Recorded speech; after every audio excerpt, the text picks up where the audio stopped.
জীবনটা কেন ভাইরে শেষ হয়ে যায়, স্কুল জীবনের মতো মজা আর যে কোথাও নাই।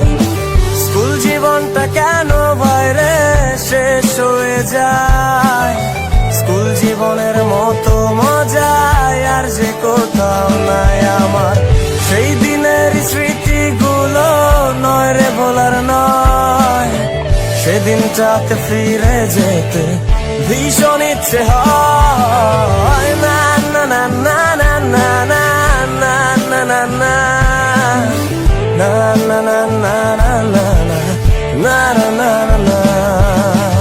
স্কুলের পথে বন্ধুর সাথে তাল মিলিয়ে চলা, ক্লাসে বসে পড়ার ফাঁকে কত কথা বলা, কথা বলতে বলতে যদি ধরা খেয়ে